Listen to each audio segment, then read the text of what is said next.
Virginia guys come in. Remember, as a courtesy to players and coaches, turn off your cell phones. And reminder that when we start the question and answer period, raise your hand. We'll get a mic to you. Give us your name and affiliation and to whom you're directing the question. Reminder that recording this press conference video on cell phones is prohibited.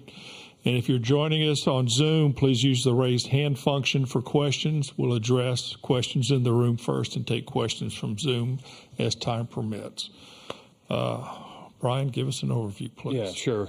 Certainly a very tough loss. All right. I give credit to Florida. They got a really good lineup, and they stayed in it and certainly put some big-time swings on the ball in the ninth inning. They're a dangerous lineup. I thought Nick Parker did a terrific job of battling, and he was at about 90 pitches, and it was time to make the change, and they did a tremendous job against our bullpen. I have zero regret. Jake Berry has done the job for this team all year long. He's been tremendous when we've had a lead and closed games out for us, and they did a terrific job against him and got his pitch count up and executed very, very well. So certainly a challenging road in front of us, but we'll regroup at practice tomorrow and be ready to go on Sunday, and looking forward to that opportunity we have. Guys, can I remind you to take your hats off, please? Yeah, helps the video a little bit. Okay, let's open it up for questions. First for the student athletes only, and we'll start right here. Give us your name and affiliation. Jeff White, VirginiaSports.com. For Griff, obviously a tough way to lose. What will be the key to putting this behind you and getting ready to go Sunday? This team has bounced back all year long. We showed it in Supers after going down the first game. Just the way that this team comes together and fights, it's been one of our key morals all year long, and it's something that we talk about all the time. And it's just one thing about our team is that we're just, we're not going to go down without a fight. So I think getting back tomorrow and practice and, getting our plan ready for Sunday, I think we'll be good to go. Okay, next question.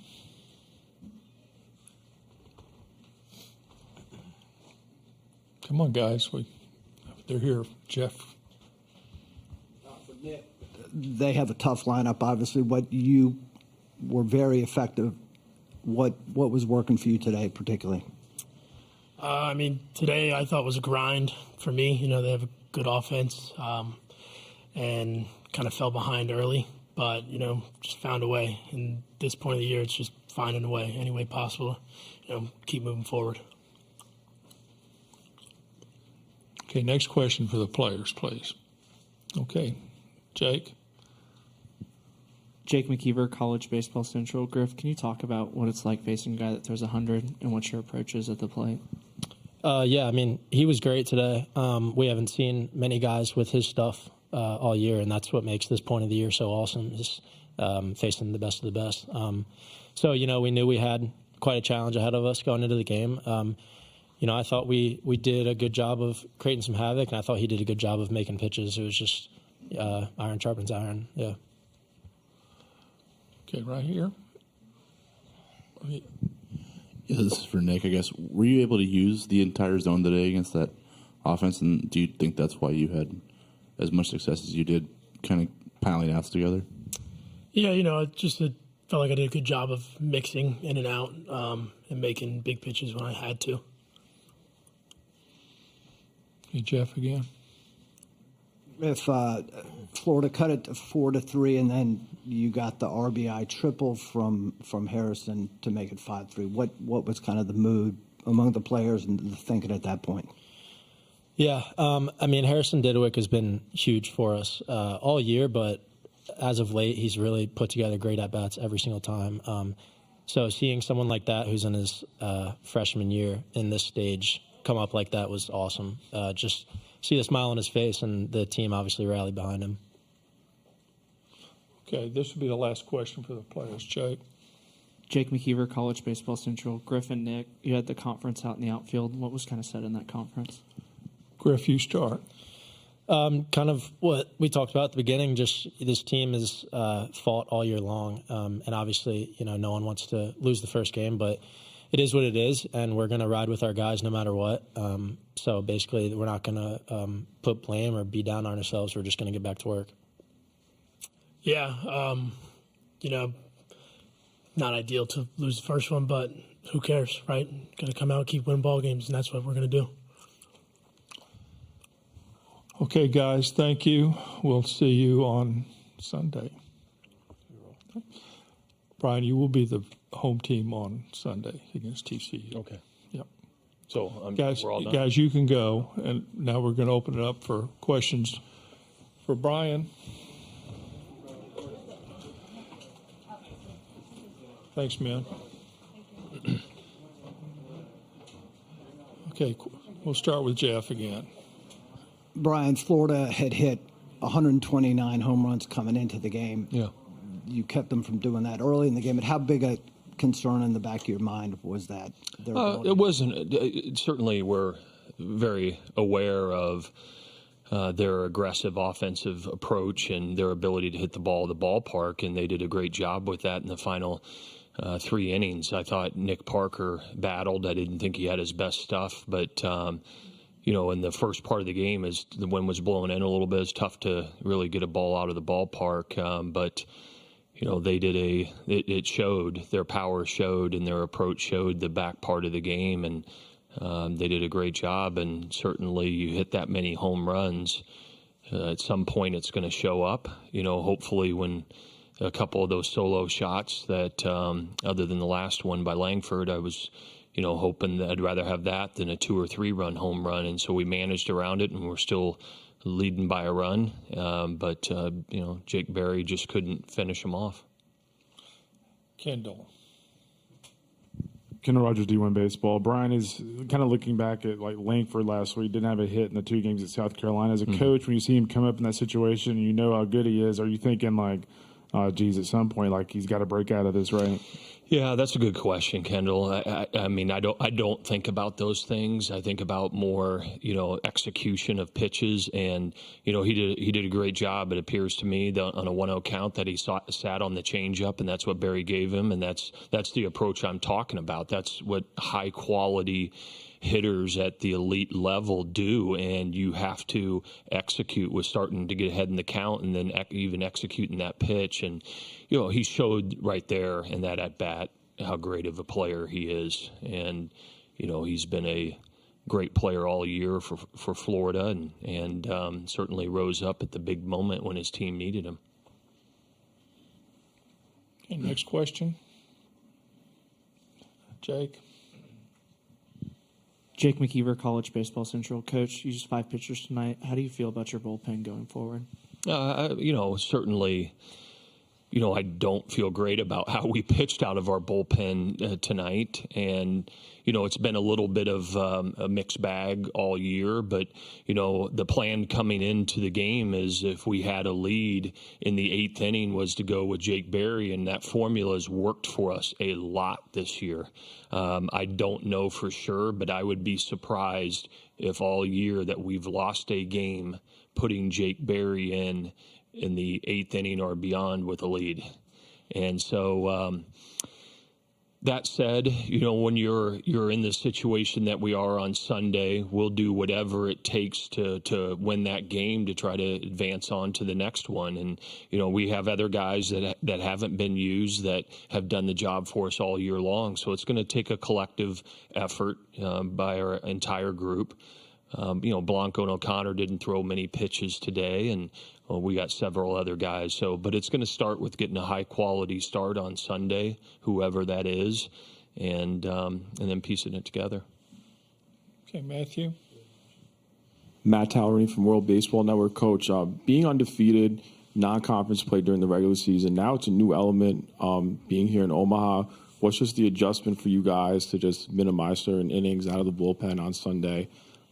I don't think there's an adjustment. I mean, we're gonna do, what we have done all year long, and that's why, Jake Berry was in the game at the end of the game. And so, what I think is really important that you don't change things much when you get to this point. You got to, as Griff said, ride with the guys that got you to this point. So, we won't do anything different. Certainly Jake Berry threw a lot of pitches, so he won't be available on Sunday. But, we've got plenty of guys that we have a lot of confidence in to finish a game.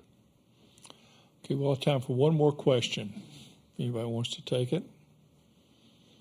If not, we'll see you on Sunday. Okay, thanks. Thank you.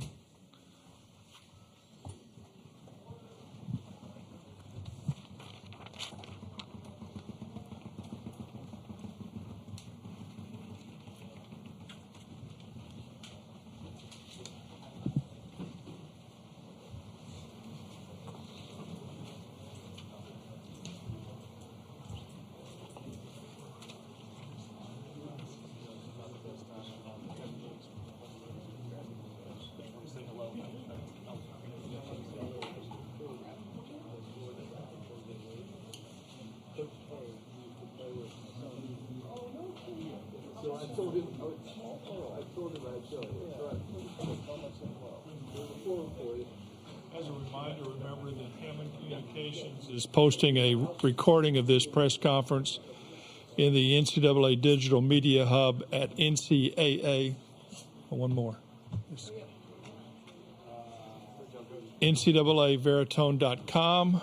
Transcripts are provided by ASAP and will be posted shortly. You're welcome.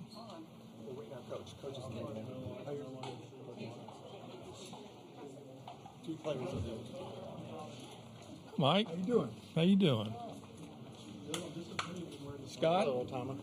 Yeah, thank you. I know it. You doing all right? Congratulations. Good. You all right? Yeah. Thank you. Plugging away. Good to see you. Good to see you. Glad they still got you up here. Yeah.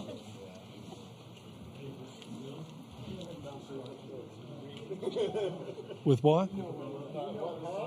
That was yesterday. You missed it. No, that yesterday. The Searsucker and Bolo was yesterday. Oh yeah. I had bolos. I had bow ties. I had little string ties. I mixed it up. Huh? Well, pride of something, I guess.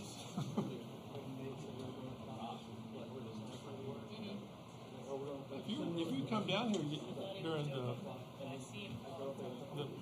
pre-tournament news conferences, you'll see me on my glory. You and Aaron just blow it off every year. Blow us off every year.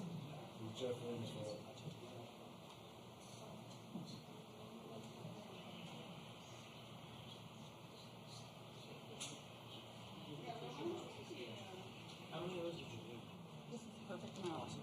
I don't think so. This is fine. Huh? These are fine. You didn't change it.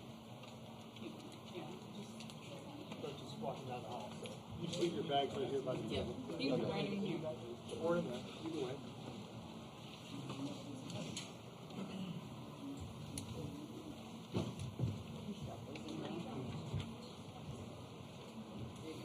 You're good.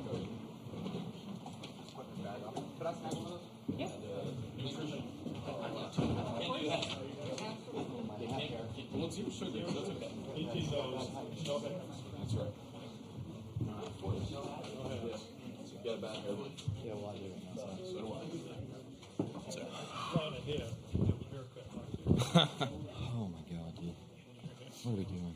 I'm gonna turn my phone off.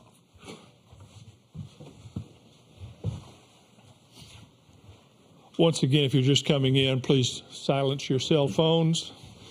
When we start questions and answers, please raise your hand. We'll get a mic to you.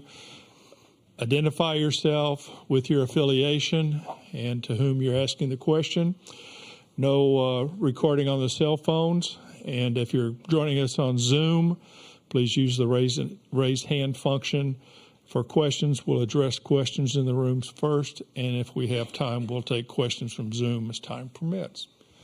What happened tonight? Well, it was obviously a really well-played game. We knew going into it that it was going to be A very fundamentally sound game on both sides. Virginia played really good, didn't give us anything. But proud of these guys, the way they hung in there. Brandon was great tonight. Neely was really good for 2 1/3, was really efficient. I think he threw 30 pitches or so, 32 pitches. But, you know, if Sproat and Neely don't do what they've done, it wouldn't have given us a chance there in the 9th. And obviously we had some big at-bats by Wyatt and Ty Evans. I mean, what can you say? This guy's hung in there. He's battled. Probably a little disappointed with the amount of playing time he's had this year, but had a big double and a big home run there in the 9th. And obviously BT had the big home run. So, you know, and then obviously Luke came and come up with a 2-0 count, stayed in the middle of the field and got the winning run in. So special things like this happen this time of the year, and awfully proud of our team the way we battled. Okay, we'll start questions for the student athletes only, and we'll start right here, Kevin. Yeah, Kevin Brockway, Gainesville Sun. Question for BT. I'm wondering if you were kind of thinking in the back of your mind, we did this kind of 2 weeks ago in Hoover. Did you guys kind of summon that kind of energy, or just the fact that you know that you've been able to do these kind of things before? Yeah, absolutely. But it is kind of in the back of your mind where, you know, you see 6 innings go by and it's a 1-run ball game, and it's not like it's 9-8 or something like that. It's a 1-0 ball game, and the wind's blowing in a little bit, and the ball wasn't really flying and helping us to our advantage. So yeah, it was a little frustrating. But you know, all you can do is just move on, right? I mean, your best players have to play the best in the right moments to win games, and we did that tonight. I mean, we've done it like you said in the past, and it definitely gave us confidence. But what a tough game that was. I mean, Virginia's a fantastic opponent. Okay, that's right here. Matt DeMarinis, White and Blue Review.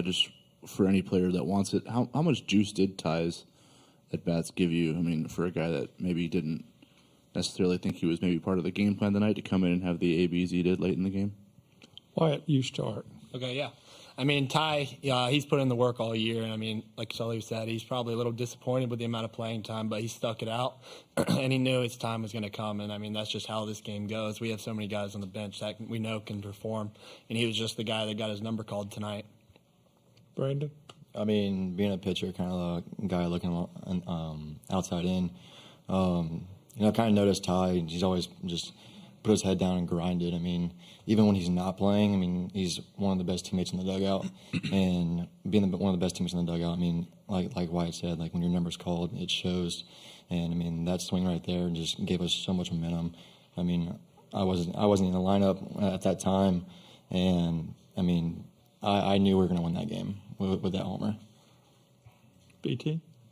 I mean, yeah, for me, Ty is a fantastic person. Like, he loves every guy in that dugout, 1 through 9, guys off the bench. I mean, he loves our coaches. He loves his program.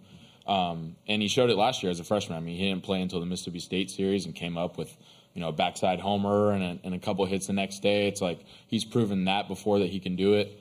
To piggyback on them, he's not happy that he didn't play all year, but that doesn't mean he's not excited for his teammates to do well. And whenever he gets in, you know, we're very excited for him too. And like Wyatt said, he was just the guy that got his number called today, and we're super excited for him.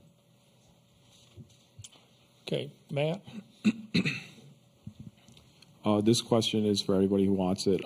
During the bottom of the 9th inning, tying the game up wide, I mean, what were you thinking in your zone? Just locked in and everything else. Then also Caglione got it strung with utilizing the bases loaded and drawed up what happened with the winning run for you guys. Yeah, I mean, going up to the plate, I was just kind of thinking the same thing I always do. I mean, I was going up there to compete and just get on base and pass the torch for the next man to eventually lead us to winning the game. I mean, like Sproat said, after Ty's home run and even before that, we all knew we were going to win that game. So it was just a matter of doing my part. Okay. Let's go up here. Dana. Jacob Rudner from 24/7 Sports for BT or for Wyatt. Just what is it that keys these comebacks in the 9th inning? It's not even close to the first time that this has happened. What kind of enables this? Yeah, I mean, it's hard to describe, really. I mean, that's just kind of the makeup of our team. I mean, we've proved it many times throughout the year that we're able to come back in these games, and we're never out of a baseball game. Yeah, we have a lot of good hitters that line up together in a group down the line 1 through 9, and it's like whenever another team has a lead and say we're a home team and whatnot, we have the last chance to go at it, like the pressure isn't on us.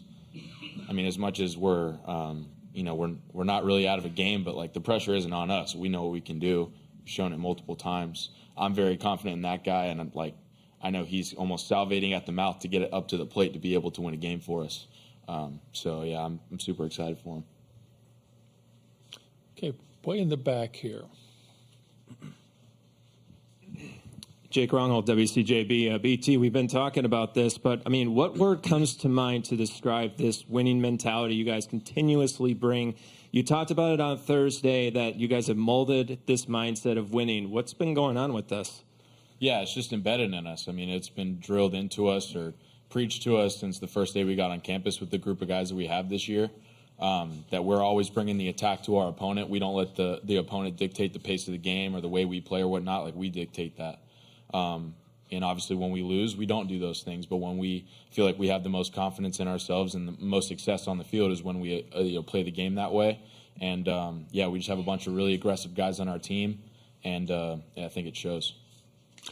Kevin, we'll go up here with Kevin. Yeah, for any of the hitters, I'm curious what maybe you guys were seeing from Barry in the 8th and the 9th inning. Was there a lot of kind of communication in the dugout in terms of like what pitches to look for in terms of that rally? Wyatt, you start. Yeah, I mean, that's one of the things that I feel like we do really well as a ball club. We communicate with each other whenever it comes to talking about what a pitcher has and how he looks and what he's throwing. So, I mean, we've done a good job all year, and it's kind of showed, and that's kind of the reason we're here. Just we've been productive whenever it matters. I mean, yeah, the scouting reports are awesome. Everything's available to our coaches and whatnot, but Chuck and Taylor and Sully and all of our coaches put together fantastic scouting reports for us, so we practically know the pitcher before he even steps on the mound, even if we haven't faced him all year long or watched him. They definitely do their due diligence and watch those guys beforehand. They're in there late at night doing that for us. And it's just, up to us whether we, apply that knowledge in the box and use it to our advantage, and I think we did. Okay, we'll go right here. Matty Marinas, White and Blue Review. This is for Brandon. Over 60% of your swings and misses came later in the outing. Did you make any alterations to your sequence as you saw those hitters more and more? Yeah, I mean, the first couple innings, I mean, we knew that they were coming out trying to ambush the fastball. So we went out there just kind of see like how they would approach to it, and that was their game plan. I would say probably like the third inning on, really relied on the off speed early, kind of mix and match hitters with the first pitch, whether it be first pitch fastball or first pitch changeup. But really, I mean, what was working for me is, like I said, the off speed early and often, and then kind of the put out pitch with a changeup. Jake, this should be the last question for the players. Jake McKeever, College Baseball Central. BT, 7 of your last 9 hits have been home runs. What are you kind of seeing at the plate right now? I did not know that. I'm just getting pitches over the plate, and I guess I'm not missing them. That's an unbelievable. I don't know how I'm doing that, honestly, but just kind of clicking for me. I think all the times in my life where I've had the opportunity to do things that I'm doing right now and I didn't do them has just prepared me for what I'm doing now. And sticking to the approach and believing in our coaches and myself and my players around me, like that gives me all the confidence in the world. So it's definitely a credit to everybody around me. Okay, thank you. Thank you. We'll see you Sunday night. Let's go, baby. Yeah. Thank you. So you'll be the visiting team on Sunday. Okay.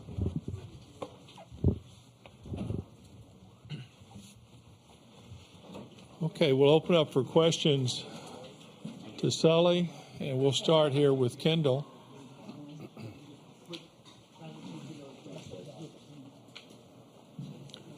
Solely after Wyatt had Kendall Rogers do win baseball. Solely after Wyatt had kind of a quiet super regional, you guys were still able to win that thing. But when he goes up there in that situation tonight, are you kind of thinking in the back of your head like this is kind of the moment that like he's going to kind of break out of this little mini slump that he's in? Yeah, it's interesting because the first 6-7 innings, the wind was blowing in, and I thought we had some good at-bats, so really didn't have much to show for it. And all of a sudden you look up in the 8th, and the flag is not moving at all. And it's like, it's crazy how that happens, but it happens out here a lot. But, he gets pitched tough, and, sometimes, the game doesn't go the way you want it to go. But obviously, you guys know how I feel about him. He's one of the best players we've ever had, and he's got a knack for rising to the occasion with a couple other guys too. So, no, he's. I think the home run by Ty, I think that really gave the dugout a lot of momentum, and we were down to one out with still down a run, but we knew we had Wyatt and Cags and the rest of the guys coming up behind them. But you don't think as a coach in that situation he's going to run into a ball. You just hope he has a good at bat, and hopefully there's a good result. But obviously, the result was huge for us at that time. Okay, Jake. Jake McKeever, College Baseball Central. Coach, you went to your closer down 4-1. What was kind of the reasoning for that? Yeah, that's a really interesting question. We brought in Cade, who's been pitching really good for us. Left on left, got the ground ball for second out. The splits for the leadoff hitter, he's actually got better splits against right-handers than left-handers. But it was a tough decision to make at that point. But the wind was blowing in at that time. Cade's got the knack of getting a lot of ground balls. Felt like the way the wind was blowing, if he threw a quality changeup down the strike zone, that he might get a fly ball because the ball wasn't going anywhere. And credit their hitter, he hit a line drive down left field line. Then he goes left on left and he hangs a breaking ball on an 0-2 count. So you kind of kick yourself a little bit. But at that point, it just wasn't Cade's night. And I felt like if we could keep within 3, that we would have a chance. Now, you kick yourself if you don't bring in Neely to face the leadoff hitter, right? Because the results didn't work out. And then you had a decision making that worked out. I'm sure I'm going to hear it from Brandon tomorrow at practice, but that's fine. Sometimes you make decisions that are right, sometimes they don't work out right. But the most important thing about Brandon's outing was he kept his pitch count down. He was very efficient. So obviously he'll be able to go, on Sunday as well. Okay, Kevin.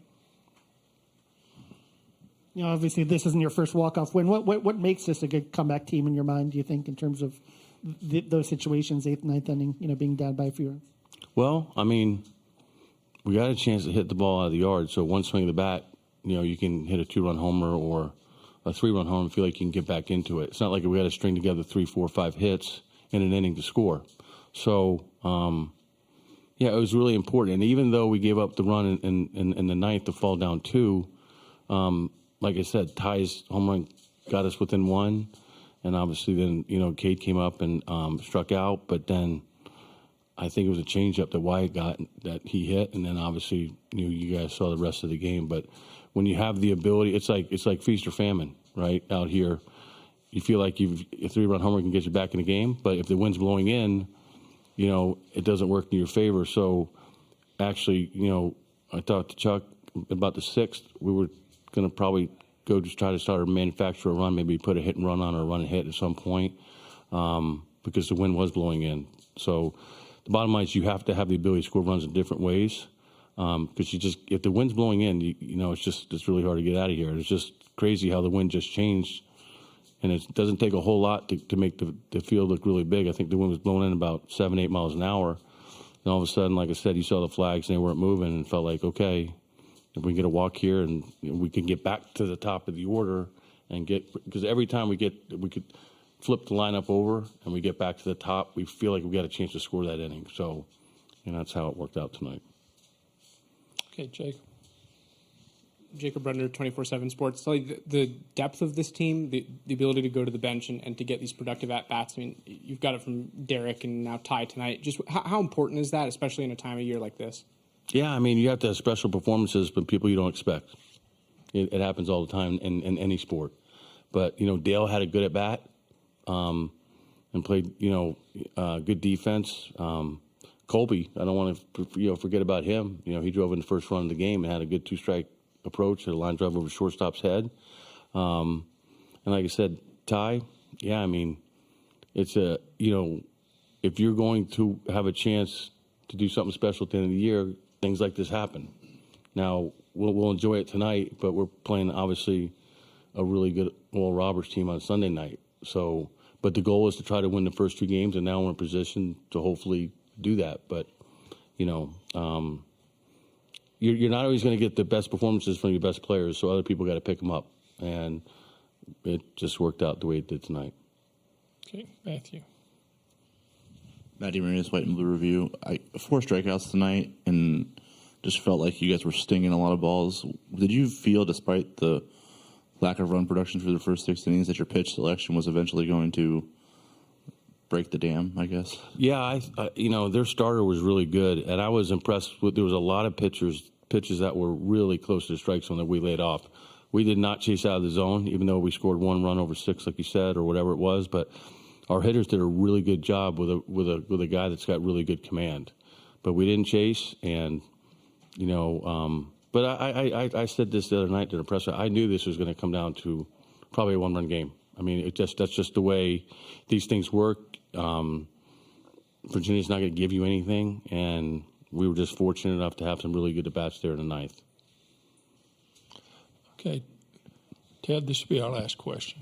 Teddy Cahill, Baseball America. Sully, 2 1-run games today, 2 ninth-inning comebacks. I know you probably didn't get to see much of the Oral Roberts game, but the last few years, or earlier in this ballpark's history, there weren't too many comebacks like that on this stage. Just how does that change how you have to manage and just like the tenseness of these late-inning situations? I don't think you manage it. Manage any differently. I mean, Oral Roberts had a tremendous comeback win against TCU. I watched it in the holding room with the team. But like I said, special things happen to teams at this time of the year to put yourself in this position. And like I said, I was just told we're the visitors on Sunday, but that's okay. But I think having that last at bat and having somebody like Neely that's kind of been there and done that, and he's been our closer the entire year, and you need someone like that at the end. And when we were successful, in a couple of those years, especially 17, we had Michael Byrne, who he can handle the moment, and Brandon has proven over and over that he can handle the moment. So yeah, like I said, I'll probably hear about it tomorrow at practice. I'll give him about a minute or two to get on me, and I'll tell him we got to move on. Thank you, Kevin. All right, thank you. Thanks, people. See you Sunday. I was worried about your phone there. Thanks, Kendall.